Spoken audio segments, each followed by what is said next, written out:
말씀을 봅니다. 사도행전 10장 33절 말씀 보겠습니다. 지난주에 저희가 읽었는데 다시 한번 볼 수 있도록 하겠습니다. 사도행전 10장 33절 우리 신약성경으로 205면에 있습니다.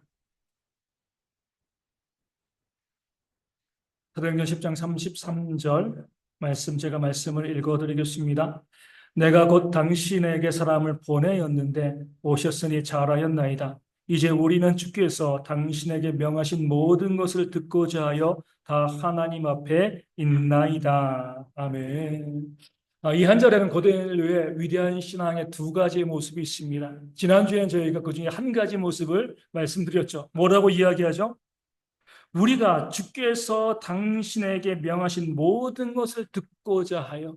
이 고넬료는요, 내가 좋아하는 말씀, 내 생각을 지지해주는 그런 말씀만을 받기를 원하는 것이 아니라 비록 나를 정죄하고 심판하는 말씀이라 할지라도 하나님께서 내게 주시는 말씀이라고 하면 그 모든 말씀을 듣겠습니다. 그런 모습을 고넬료가 보이고 있는 거죠. 그 위대한 신앙인 거예요. 하나님이 나를 지지해 주는 것이 아니라 내가 하나님의 뜻에 맞춰 나가는 것이 구원받은 성도들의 신앙이 되어지는 거죠. 자꾸 하나님께 바꾸라고 요구하지 마세요. 하나님은 신실하시기 때문에 바뀌지 않습니다. 누가 바뀌어야 돼요? 우리가 바뀌어야 됩니다. 내 귀에 듣기 좋은 말씀, 복된 말씀만이 아니라 하나님께서 무엇을 말씀하시건 그 말씀 전부에 아멘할 수 있는 것이요 우리의 신앙이 되어지고, 그럴 때 하나님께서 그 순종하는 백성들에게, 듣는 백성들에게 은혜와 복을 넘치게 부어주실 줄로 믿습니다. 이것이 바로 고넬료가 보여준 첫 번째 놀라운 신앙이고요. 두 번째는 오늘 뭐라고 이야기하고 있죠? 하나님 앞에 있나이다, 이렇게 고백하고 있습니다. 하나님이 어디 있어요? 지금 고넬료 앞에 누가 있습니까? 베드로가 있죠, 그렇죠? 눈에 보이는 베드로가 있습니다. 이 고넬료는요, 하나님이 세우신 위대한 사도 베드로 앞에 우리가 있습니다, 이렇게 이야기하지 않았습니다. 이 고넬료의 고백은 그 베드로를 갖다가 어떻게 보면 무시하고요, 우리는 지금 말씀을 듣고자 하나님 앞에, 하나님께서 여기 계신 줄로 믿습니다, 이렇게 고백하고 있는 것이죠. 하나님은 영이시니까 눈에 안 보이죠, 그렇죠?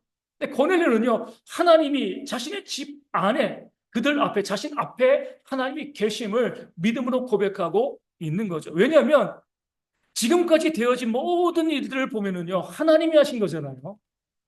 기도하고 있는데 환상을 보고 욥바로 사람을 보내서 베드로를 청하라. 또 베드로가 기도하고 있는데 또 환상이 보여지면서 너를 찾아온 사람과 함께 가이사랴로 가라. 그래서 베드로가 지금 고넬료의 집 안에 들어와 있는 겁니다. 사람이 한 건가요? 아니죠. 하나님께서 이 베드로를 가이사랴에 있는 고넬료의 집으로 보내시고요, 그 베드로와 함께, 이 고넬료와 함께 그 집안에 계신 거죠. 이 사실을 고넬료는 믿고 우리가 하나님 앞에 서 있습니다, 하나님이 우리 앞에 있습니다, 이 고백을 하고 있는 겁니다. 에스더서에 보면 이와 비슷한 내용이 나오죠. 에스더서는요, 1장부터 우리 10장까지 있는데, 이 에스더서의 특징이 뭐예요? 독특한 특징이 있습니다. 1장부터 10장까지의 말씀 가운데 하나님의 이름이 안 나와요. 성경인데 하나님도 안 나오고요, 여호와도 안 나와요.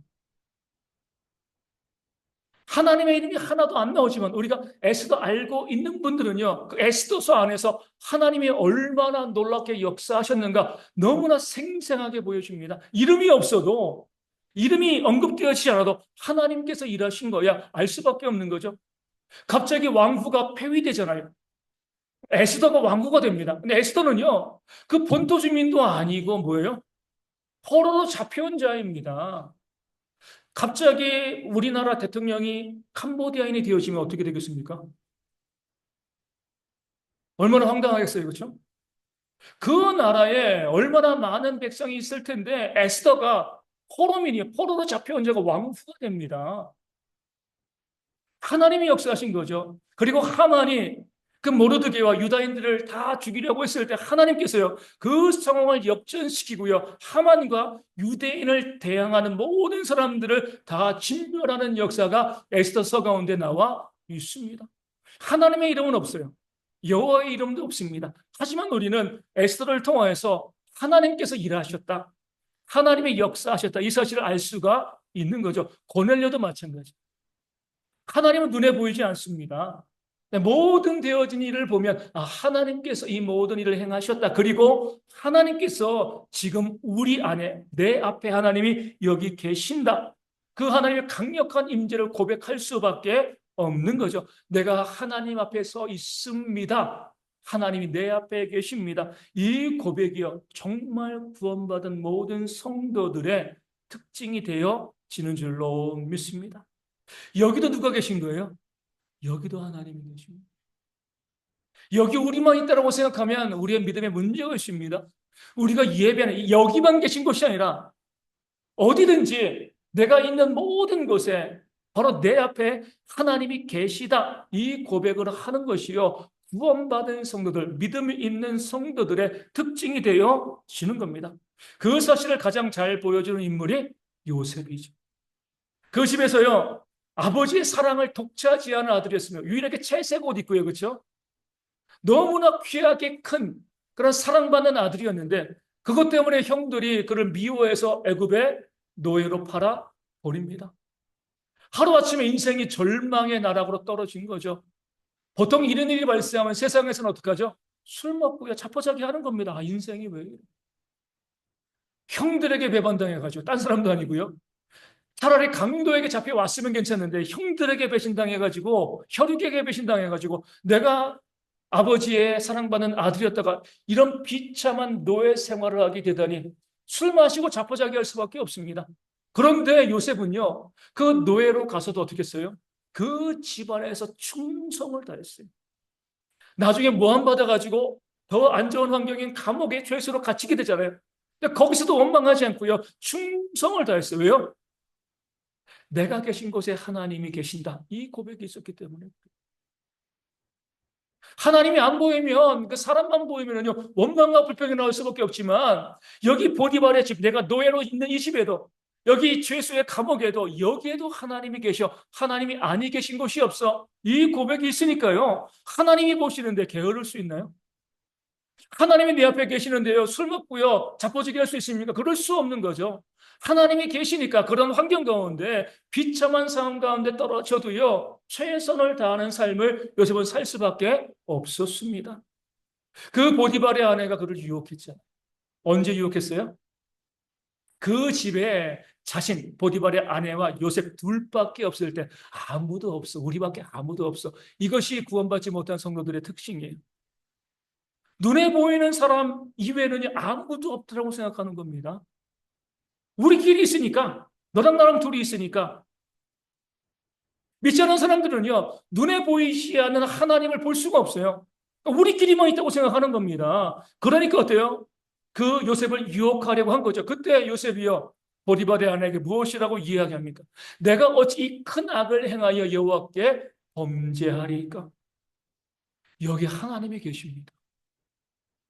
우리만 있는 게 아니라 주인이신 안주인인 당신과 나만 있는 것이 아니라 여기에 하나님이 계시는데 하나님이 다 보고 계시는데 내가 어찌 큰 악을 행할 수가 있겠습니까?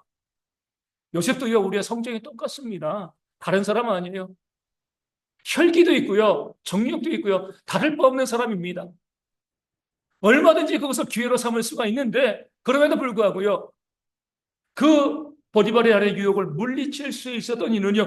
거기 하나님이 계시니까 내 앞에 하나님이 계시니까 하나님이 내 앞에 계시는데 부정을 행할 수 있겠습니까? 그의 모든 욕망과 욕심을 다 누를 수 있었던 그로 하여금 거룩한 삶을 살 수 있게 했던 것은요. 바로 하나님이 내 앞에 계십니다. 이 고백을 늘 요셉이 하고 살았기 때문에 그렇습니다. 우리도 마찬가지. 내가 정말 믿음이 있는 자인가? 내가 정말 구원받은 자인가? 다른 거 없어요. 뭐 많은 증거가 있지만 하나님이 지금 내 앞에 계신가? 오늘 새벽 기도에도 말씀하셨습니다. 하나님께서 우리의 모든 것을 다 기억하고 계신다.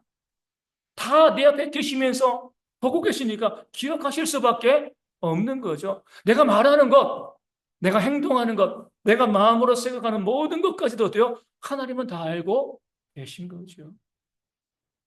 아무도 듣는 사람이 없어. 아무도 몰라. 이때 죄가 만들어지는 거예요.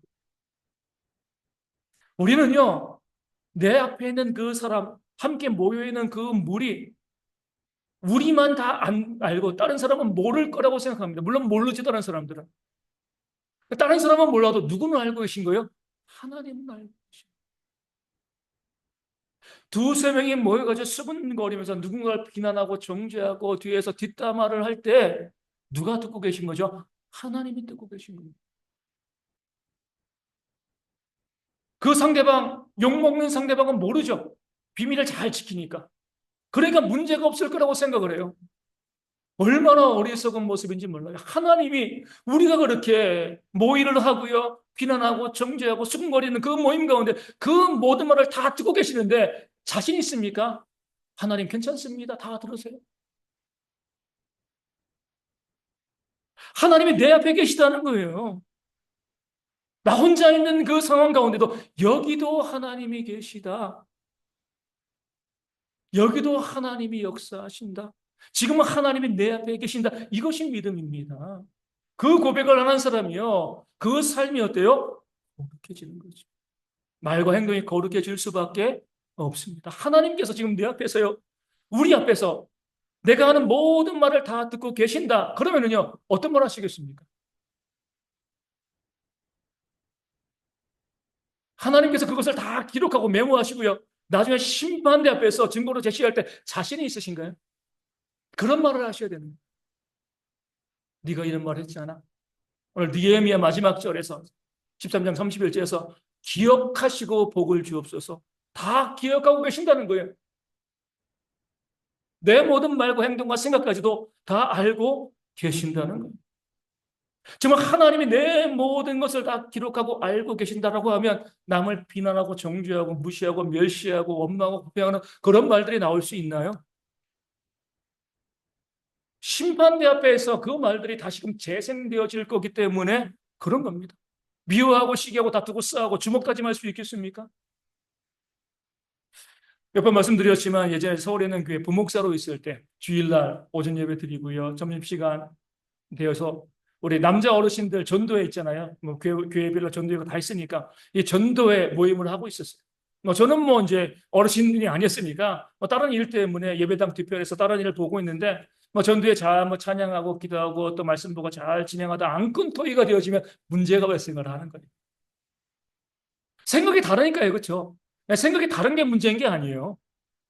생각이 다른데 그 다른 생각을 가지고 처음부터 내 생각, 네 생각 이야기가 점점 말소리가 높아지는 겁니다. 큰 예배당에서 막 예배당이 쩌렁쩌렁 울리도록 그 어르신들이 막 다투고 싸우는 거예요. 막 삿대질하고 네가 옳으니 뭐 네가 틀렸니 막 그렇게 하는 겁니다. 근데 어르신들 전도회니까 거기 누가 계신 거예요? 은퇴하신 원로 목사님이 계신 거예요. 막 그냥 목소리가 높아지면서 다투고 싸울 때 그 목사님이 딱 손을 들고요. 발언권을 얻습니다. 얘기 좀 하겠습니다. 얘기 좀 하십시오. 딱 일어나가지고 딱 한마디 하셨습니다. 지금 하나님 앞에서 뭐 하시는 겁니까? 아직도 생생해요, 제가. 그 전까지 막 목소리 높여가지고 막 누가 오르니 막 옳고 그름을 따질 수 없어요. 다 자기 생각이 있으니까요, 그렇죠? 근데 그것을 가지고 다투고 싸우고 정죄하고 하는 그 현장에서 그 목사님이 지금 하나님 앞에서 뭐 하고 계십니까? 하나님이 거기 계신다는 거예요, 그렇죠? 우리끼리 여기서 이해하는 것이 아니라 이 회의 가운데, 이 모임 가운데 하나님이 계시는데 하나님 앞에서 지금 자랑스럽습니까? 이렇게 하는 것이 마땅합니까? 한순간에 잠잠해진 거죠. 그 잠잠해진 것도 그들에게 신앙이 좋은 거예요. 그렇죠? 그래도 떠들면 희망이 없는 거고. 우리는요, 그것을 잊을 때가 참 많이 있습니다. 하나님이 여기 계신다. 하나님이 다 보고 계신다. 하나님이 다 알고 계신다. 내 모든 말과 행동, 내 모든 삶에 대해서 하나님이 다 기억하고 계신다.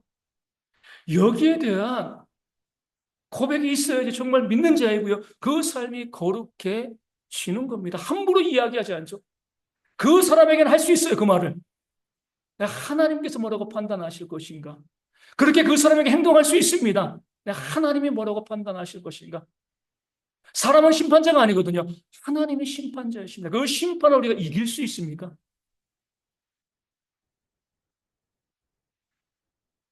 우리 이제 이 어떤 우리 교회 여집사님이 이제 저희 교회 와서 얼마 안 돼서 이렇게 이제 말씀하신 적이 있어요.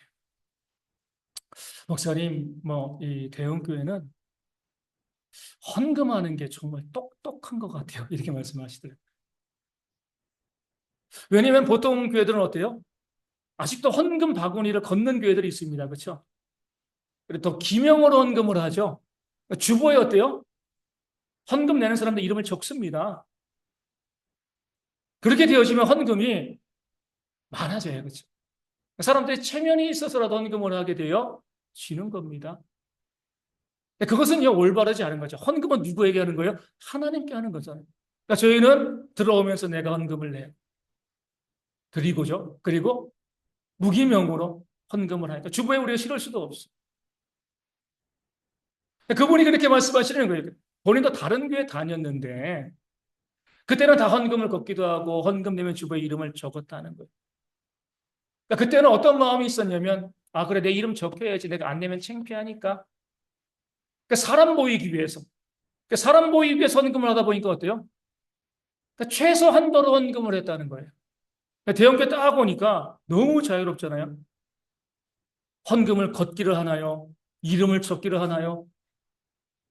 근데 본인이 그렇게 헌금하다 보니까 어느 순간 두려워졌다는 거예요. 하나님이 보시는 분. 사람은 안 봐도 하나님이 보고 계시는구나. 사람이 볼 때는요, 그 사람 보이게끔 하면 되는데, 사람이 안 보니까 하나님이 그 모든 것을 보신다. 이게 너무나 명확해지는 거예요. 그러니까 더 내가 더 많이 드린다는 거예요. 더 신경을 써서. 내가 하나님께 내가 예물을 드리는 거야. 그 마음 가지고요. 더 신경을 써서 하나님께 예물을 드리게 되었다는 겁니다. 사람 바라보는 것이 아니라 내 모든 삶과 행동 앞에 하나님이 내 앞에 계시고 그 모든 것을 다 바라보고 계시고 알고 계신다. 눈에 보이지 않지만 고넬료가 내가 여호와 앞에 있노라 고백한 것처럼 내 모든 교회와 가정과 세상의 모든 삶에서 하나님이 나를 보시고 나를 판단하고 계신다. 이 사실을 믿고 고백하는 것이 정말 구원받은 성도들의 모습이 되어 지는 겁니다. 우리가 하는 모든 말과 행동이 어디에서 재현돼요? 심판대 앞에서 재현됩니다. 그것을 기억하셔야 돼요. 내가 했던 모든 말과 행동이 그냥 사라져버리면 얼마나 좋아요. 그렇죠? 사람도 때로는 잊지 않는데 하나님께서 그것을 잊으시겠습니까? 어떤 말을 하건 어떤 행동을 하건 그 하나님의 심판대 앞에서 우리의 모든 것들이 다 펼쳐질 때 내가 당당할 수 있는가? 저 보여주십시오. 제가 어떻게 말하고 어떻게 행동했는지 다 보여주기를 원합니다. 이렇게 우리가 할 수 있겠습니까? 아무도 그럴 수는 없겠죠. 하지만 조금 부끄러워도요. 그 모든 것들이 하나님께 보여질 때에 다 상영될 때에 내가 어느 정도 구원의 확신을 가지고 그것을 바라볼 수 있는 그런 믿음은 우리 가운데 있어야 할 줄로 믿습니다. 우리의 지금 말과 행동이요. 단순히 여기에서 그치는 것이 아니라 반드시 하나님의 기억하신 바가 되어지고 하나님의 심판대 앞에 올라간다는 거예요. 왜요? 하나님이 지금 내 앞에서 다 듣고 계시고 다 보고 계시기 때문에 그렇습니다. 그것이 우리 믿는 자들의 믿음의 모습이 되어지는 줄로 믿습니다. 또 우리가 바라볼 것은요. 우리 예수님께서 하나님 앞에 서 있는 것을 또 어떻게 표현하셨냐면 이렇게 말씀하셨습니다. 지극히 작은 자 하나에게 한 것이 곧 나에게 한 것이다. 내 앞에 있는 그 사람이 예수님이라는 거예요. 내 옆에 있는 이 시간 나 이외에 이 예배당에 앉아있는 또 방송으로 예배하는 모든 성도님들 나와서 예배하지 못하는 모든 분들이 뭐예요? 예수님이다. 그러니까 주님께서 실제적으로 말씀하신 겁니다. 우리가 영이신 하나님이 잘 보이지 않을 때 주님께서도 생생하게 지금 네 앞에 있는 그 사람이 나인 것처럼 네가 하나님 앞에 있는 것처럼 말하고 행동하라. 구체적으로 말씀하고 알려주신 거죠. 어디서 이 말씀이 나와요? 마태복음 25장에서 나옵니다. 배경은요, 여기도 심판대예요. 그러니까 중요합니다, 심판대. 우리의 말과 행동은요, 반드시 심판대와 연결되어 있습니다. 마지막 심판에 연결되어 있는 거예요. 그 심판대 앞에서 오른쪽에 있는 의인들, 양의 무리. 왼쪽에 있는, 여기서 오른쪽이 지금 아닙니다. 왼쪽에 있는 염소의 무리들, 또 악인들. 그들을 가르시고요. 먼저 오른편에 있는 자들에게 주님께서 말씀하십니다. 너는 내가 굶주렸을 때에 먹을 것을 주었고, 목마를 때 마실 것을 주었고, 나그네 되었을 때 영접하였고, 헐벗었을 때 옷을 입혔고, 병들었을 때 돌보았고, 옥에 갇혔을 때에 와서 보았다. 의인들이 이야기죠. 우리가 언제 그랬습니까? 주님이 언제 우리 앞에 나타나셨습니까? 주님이 말씀하신 거잖아요. 너희 가운데는 너희 앞에 있던 지극히 작은 자 하나에게 한 것이 곧 나에게 한 것이요. 너희는 못 보았지만 네 앞에 있던 그 사람이 바로 나였다. 주님께서 말씀을 하고 계신 거죠. 그리고 왼편에 있는 염소의 무리들, 악한 자들에게 이렇게 말씀하십니다. 너희는 내가 줄일 때에 먹을 것을 주지 아니하였고 목마를 때에 마시게 하지 아니하였고 헐벗었을 때 옷 입히지 아니하였다. 내가 병들었을 때나 옥에 갇혔을 때 와서 찾아보지 아니하였다. 우리가 언제 그랬습니까? 똑같이 말씀하죠. 내가 그 목마르고 배고프고 헐벗고 병들고 감옥에 갇힌 자로 너희 앞에 있었는데 너희가 그런 나를 돌아보지 아니한 것이 아니냐. 지극히 작은 자 하나에게 하지 아니한 것이 곧 나에게 하지 아니한 것이다. 내 앞에 있는 그 사람을 예수님처럼 생각을 하고요. 섬기고 사랑한 자에게는 영생이 주어지고 내 앞에 있는 그 사람을 무시하고 멸시하고요. 또 채워주지 아니하고 외면했던 그 사람에게는요. 영벌이 주어진다는 것. 다시 말씀드리지만 주님의 심판대에서 말씀하고 계신 거예요. 우리 성도님들이 이런 착각을 하고 있습니다. 눈에 보이지 않는 하나님은 나중에 심판대에 가서 만날 수 있는 거예요. 지금은 아니고. 하나님이 눈에 안 보이시니까 우리가 막 살아가다가 나중에 심판대 앞에 가면 보겠지. 이런 생각을 하는 분들이 있습니다. 이 땅을 막 살아가는 거예요. 그리고 그 심판대 앞에 가가지고 내가 믿음을 보여주면 하나님께서 나를 영접하시고 영생의 길로 인도하시겠지? 라고 생각을 하는 거죠. 근데 하나님께서는 믿음을 보시는 것이 맞죠. 그러면서 우리 가운데 너에게 믿음이 있는지 증거도 함께 보여달라. 이렇게 말씀을 하시는 거예요. 그 증거가 뭐예요? 이 땅에는 지극히 작은 자 하나에게 내가 무엇을 하였는가? 이것이 바로 증거가 되어지는 겁니다. 물론 우리 가운데 이렇게 말씀하시는 분들이 있을 수도 있어요. 근데 목사님, 저도 그 말씀합니다. 지극히 작은 자 하나에게 한 것이 예수님께 한 것인 줄 아는데 그런데 저 사람은 절대로 예수님 믿을 리가 없어요.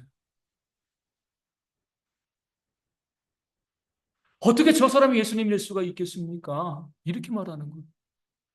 그 말씀을 알고 있지만 내가 못하는 이유는 저 사람은 아니에요. 예수님이 저런 모습으로 오실 리가 없잖아요. 저런 모습으로 계실 리가 없잖아요. 그러니까 내가 싫어하고 미워하는 거예요. 이것을 성경은요, 교만이라고 부릅니다. 그렇게 완벽하게 판단하실 수 있나요? 나도 내 마음을 모르는데 내 판단이 반드시 정확하다라는 그런 자신감이 있습니까? 교만인 거죠. 정말 우리 가운데 보면은요, 예수님 같지 않은 사람들도 있지만 우리가 구별해낼 때 어떤 문제가 발생해요? 정말 예수님을 놓치게 되어지는 겁니다. 예전에 제가 대학생 때 항상 주머니에 한 5천 원 정도 넣고 다녔어요. 학교 다닐 때 지하철 타고 가잖아요. 왜 5천 원 정도 넣고 다녔냐면 국어라는 사람이 있으면 주려고. 방송에서는 계속 뭐라고 이야기해요? 저 행벌이 다 저거 가지고 가면 술 먹고 뭐 또 위에 또 조직이 있어가지고 그런 거 계속 합니다. 주지 말아라고 이야기하는 거죠. 근데 제가 자신이 없는 거예요. 정말 저 사람이 앵벌인지 아니면 정말 그 돈이 필요한 사람인지 내가 구분해낼 자신이 없는.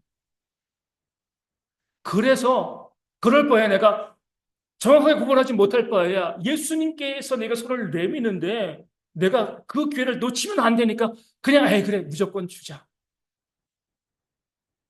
제가 이제 고등학교 졸업을 하고 그리고 이제 무슨 생각인지 모르지만 제 친구 한 명이랑 같이 아버지에게 편지 한 장 쓰고요. 12월 26일 날 무전여행을 떠났습니다. 단돈 2만 원 들고 전국 뭐 강릉 뭐 이 대구, 부산, 목포, 이 대전 이렇게 해가지고 이제 2만 원 들고 갈 수 있나요? 갈 수가 없죠, 그렇죠? 이 대전쯤 오니까요 돈이 다, 그 전부터 돈이 다 떨어져가지고 밥도 지금 못 먹고 그랬는데 대전쯤 오니까 돈이 다 떨어진 거예요. 한겨울에 1월 달에 한 8천 원 남아가지고 친구랑 둘이서 남자친구입니다. 친구랑 둘이서 일단은 영화를 하나 잡았어요. 우리 좀 따뜻한 데 한번 자보자. 돈이 하나도 없잖아요. 그다음부터 대전역에 구걸 나갔습니다. 터미널에. 배가 고프니까 목포에서 올라왔는데 한 끼도 못 먹었어요. 그래서 우리가 구걸해서 먹어야지. 해서 우리 한번, 그런데 이게 정말 힘들더라고요. 남에게 돈을 달라고 하는 게. 달러 가면 줄까요? 안 줘요. 그래서 우리도 그때도 우리 주일학교 학생에서 교회를 공략했습니다. 교회를 찾아갔어요. 주나요? 안 줘요. 교회를. 멀쩡하게 보이는 애들이 그러니까. 그러다가 한 교회 갔더니 그 교회 목사님 아들인 것 같아요. 저보다 그때 제가 그때 고3이었으니까 한 중학생, 고등학생 돼버리는데 그 친구가 와가지고 10,000원 주더라. 그거 가지고 라면 사서 먹는데 잘 먹었을까요? 이틀 굶으니까 라면 먹에 다 토하더라고요. 못 먹었어요. 그런 이제 기억이 있어. 아, 그래. 그 사람들이 나를 판단하고 하는 것보다 그냥 속는셈 치고 도와주는 것이 어떤 건가 그때 느꼈어요. 물론 남을 속이기 위해서 손 내미는 사람들도 많이 있습니다. 하지만 우리가 판단할 수 있나요? 정확하게 가를 수 있나요? 모르잖아요. 근데 우리가 무슨 근거로 저 사람은 절대로 예수님 믿을 수가 없어. 교만이에요, 교만. 그런 능력이 우리 가운데 없습니다. 주님께서는요, 판단해보고 나 같은 사람을 도와줘라 이렇게 이야기하지 않았습니다. 지극히 작은 자 하나에게 한 것이고 나에게 한 것이다. 비록 그 사람이 내 원수처럼 보이고 나를 힘들게 하고 아프게 하는 사람이라 할지라도 내가 그를 예수님처럼 생각을 하고 섬기고 사랑할 때 우리에게 뭐예요? 영생의 길이 열리게 되어지는 줄로 믿습니다. 이것이 바로 하나님이 내 앞에 계시다 고백하는 성도들의 모습이 되어지는 겁니다. 지금 내가 내 옆에 있는 이웃들, 내 삶의 주변에 있는 사람들에게 내가 어떤 말을 하고 있는가, 어떤 행동을 하고 있는가, 내가 그를 욕하면 누굴 욕하는 거예요? 주님을 욕하는 거죠. 그를 미워하면 누굴 미워하는 거예요? 주님을 미워하는 겁니다. 그에게 피를 공급해 주지 않으면 그러니까 주님의 것을 공급해 주지 않는 거죠. 정반대로 내가 그를 사랑하면 주님을 사랑하는 거고요. 그를 섬기면 주님을 섬기는 것이 되어 지는 겁니다. 이제 수요일 날의 성탄절입니다. 한번 생각해 보세요. 예수님께서 이 땅 가운데 만왕의 왕 창조주의 땅 가운데 태어나셨는데 어디에 누이셨습니까? 구유에 짐승 먹이통 우리간에 짐승들이 있는 그곳에 주님 여관에 자리가 없어서 거기서 태어나시고요. 그 구유 위에 누이셨는데 누가 찾아왔어요? 동방의 박사들이잖아요. 요즘도 박사 대단한데 그 당시에 박사들 얼마나 공부 많이 했겠습니까? 하늘의 천문을 보고 연구하는 최고의 엘리트들입니다. 그 동방의 박사들이 하늘의 별을 보니까 야 정말 만왕의 왕이 이 땅 가운데 태어나셨다. 그것을 알았습니다. 그 별을 따라서 오게 되어진 거죠. 우리 헤로스 구경 갔다가 왜 헤로스 구경 갔어요? 왕이니까 당연히 왕궁에 태어나셨겠지 생각한 거예요.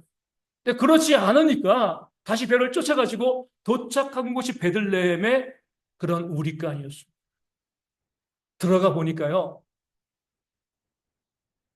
만왕의 왕이란 분이요. 짐승의 먹이통 가운데 누워져 있는 거예요. 뭐라고 생각이 들겠습니까? 예수님일 리가, 왕일 리가 없어. 아니, 왕이 왜 여기 누워 있어? 왕이라고 하면 왕궁에서 좋은 요람에 이 가죽 모피 위에 누워 계셔야 되는데, 야, 여기 누워 있는 걸 보니까 짐승들 밥 먹는 이 우리간에 누워 있는 것을 보니까 저는 왕일 리가 없어. 그리고 돌아갔으면 예수님을 영접하지 못한 거죠. 그들이 생각했던 것과 너무나 달랐습니다. 처음에 왕궁으로 갔잖아요. 당연히 왕이니까 왕궁에 계시겠지. 근데 왕궁과는 전혀 다른 일반 집도 아니고요. 짐승들이 머무는 곳에 그 먹이통에 주님이 누워 계신 겁니다. 그 구유에 누워 계신 거예요. 그럼에도 동방의 박사들은요, 그 예수님을 만왕의 왕으로 영접했습니다. 황금과 유향과 몰약 그 귀한 예물을 드렸습니다. 그들이 보기에 그 위에 누워 있으니까 예수님이 아니야. 그렇다고 예수님이 아닌 게 되나요?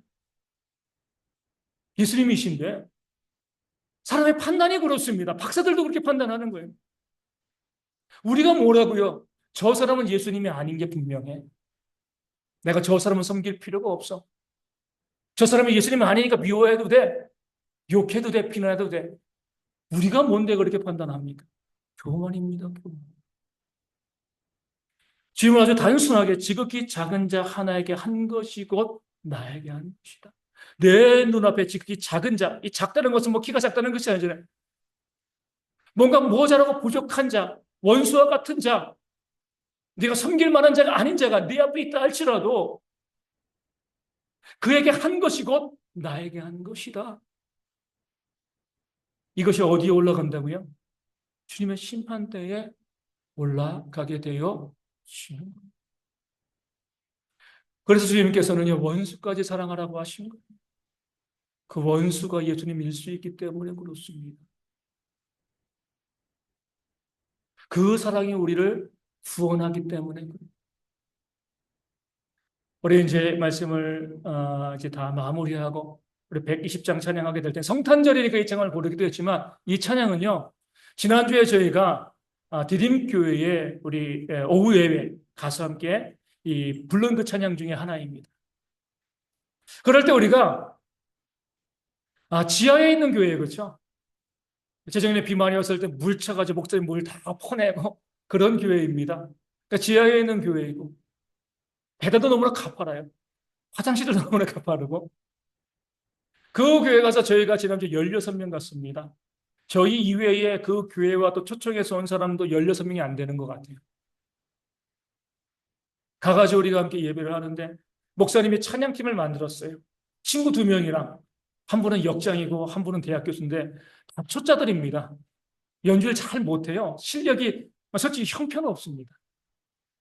그럼에도 불구하고요. 하나님을 찬양하기 위해서 그들이 찬양팀을 만들고 그 지하에서 찬양을 하고 그 찬양으로 다른 교회를 섬기고자 하는 그런 비전을 가지고 있는 거죠. 얼마나 귀하게 보이는지 모릅니다. 서툴고 잘하지 못해도 그렇게 하나님의 영광을 위해서 그 삶을 살아가는 그 모습을 보니까 저들이 예수님이 아닌가라는 생각을 하게 되었습니다. 그리고 특별 게스트가 한 명 있었어요. 시각장애인이 앞을 못 보는 분. 피아니스트입니다. 돈 버는 사람들 분의 이 손을 잡고 가파른 계단을 내려와가지고 거기서 앉아있다가 그 순서가 되었을 때 아무것도 보이지 않는 그 분이요. 전문적인 사역자인데 피아노 연주, 우리 두 곡하고 앵콜의 3곡도 3곡을 연주했습니다. 얼마나 감동적인지 모르겠어요. 바로 저분이 예수님이지 않은가. 사람이 저렇게 해서 사람의 모습에 이렇게 바라보는 것이 아니라 그렇게 주님을 위해서 언제나 그 예배당 안에 모여있는 그 작은 예배당 지하에 있는 환기도 잘 안 되는 그곳에 모여서 예배하는 그곳에 있는 모든 분들이 누구예요? 바로 예수님인 줄로 믿습니다. 이것이 바로요 우리의 신앙, 내가 구원받은 신앙의 증거가 되어지는, 항상 내 앞에 하나님이 계신다. 하나님이 내 앞에 계신다. 내 앞에 있는 사람을 섬기는 것이 바로 예수님을 섬기는 것이다. 누군지 따지지 마세요. 그건 교만입니다. 그저 내 앞에 그가 있으면 그를 예수님이라고 생각하고 섬기는 그런 모습이 있을 때에 하나님께서 그 심판대에서 우리에게 영생의 복과 함께 넘치는 은혜와 복을 부어주실 줄로 믿습니다. 그런 신앙이 우리 모두 가운데 있기를 주님의 이름으로 축원을 드립니다. 우리 120장 찬송하고 함께 기도하도록 하겠습니다. 찬송가 120장입니다.